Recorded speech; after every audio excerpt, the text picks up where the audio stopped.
Assalamualaikum warahmatullahi wabarakatuh. Jumpa lagi di channel ini. Sebelum kita mulai ceritanya, jangan lupa like video ini, subscribe channel ini, dan nyalakan lonceng notifikasinya agar tidak ketinggalan cerita-cerita lainnya. Tanpa berlama-lama, langsung saja kita mulai ceritanya. Kisah kali ini berjudul Pesan Terakhir. Di tengah malam yang gelap, Windy duduk di tepi ranjangnya, menatap layar ponsel dengan jantung berdebar. Pesan yang baru saja muncul di layar itu datang dari Andi, mantan pacarnya yang menghilang 10 tahun lalu. "Windy, aku butuh bantuanmu.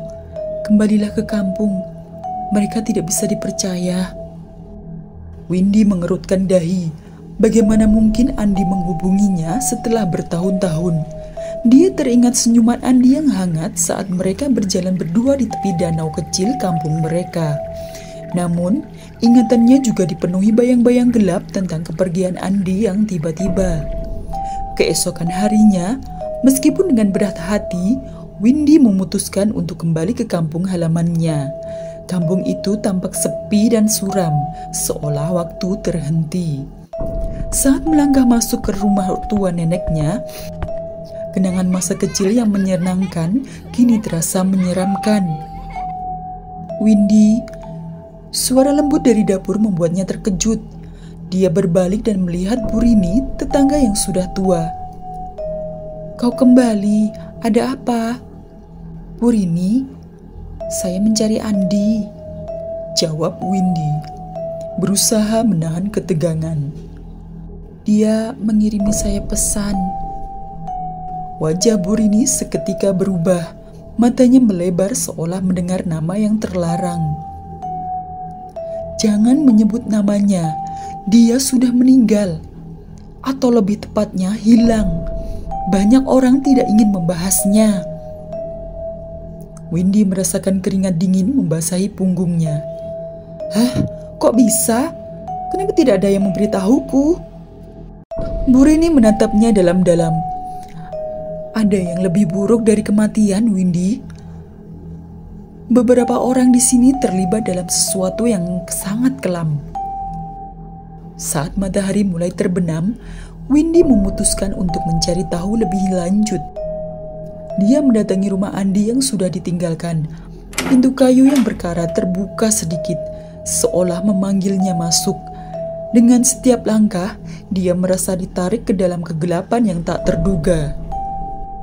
Di dalam, dia menemukan foto-foto Andi yang sudah usang. Beberapa di antaranya menunjukkan pria-pria lain, mereka yang Windy kenal dari berita, para korban yang hilang. "Apa yang kau lakukan, Andi?" Suaranya hampir tak terdengar.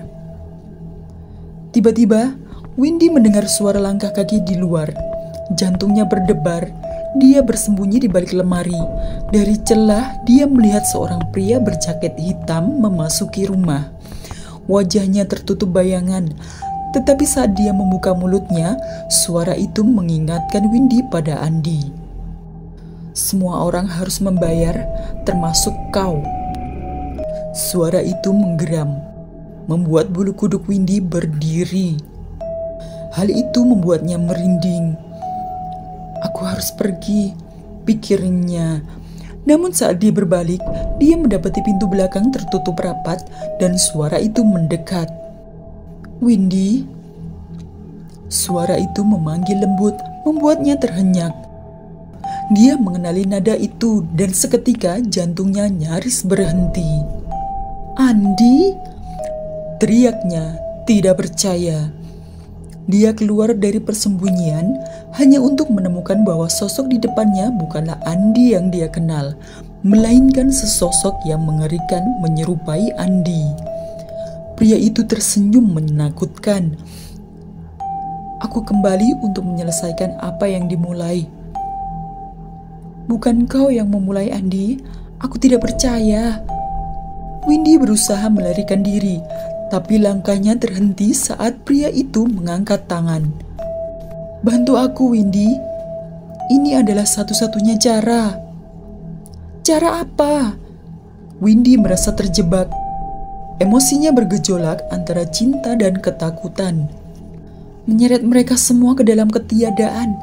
Mereka yang membiarkan aku mati. Jawabnya. Suaranya kini menjadi suara hantu yang kelam. Di saat itu, Windy menyadari semua yang terjadi di kampung ini adalah bagian dari rencana Andi. Dia bukan korban, tetapi pelaku. Setiap orang di kampung ini, termasuk Burini, terlibat dalam persekongkolan untuk menutupi kebenaran. Sebelum dia bisa berpikir lebih jauh, suara langkah kaki lain mendekat. Beberapa orang kampung muncul di ambang pintu. Mereka menatap Windy dengan mata kosong, seolah menunggu perintah. "Selamat datang di rumah, Windy," Andi berkata sambil tersenyum. "Bergabunglah dengan kami." Dengan satu gerakan cepat, dia menarik Windy ke dalam pelukannya, dan saat itu Windy merasakan seolah-olah jiwanya ditarik keluar dari badannya. Kampung yang dulunya dia cintai kini menjadi penjara, dan dia terjebak dalam kengerian yang lebih besar dari yang dia bayangkan. Dan ia selamanya akan terkurung di dalamnya, menjadi korban dari kengerian yang tak berkesudahan itu. Kampung itu kembali sepi, menyimpan rahasia kelam yang akan tetap tersembunyi di balik malam yang mencekam.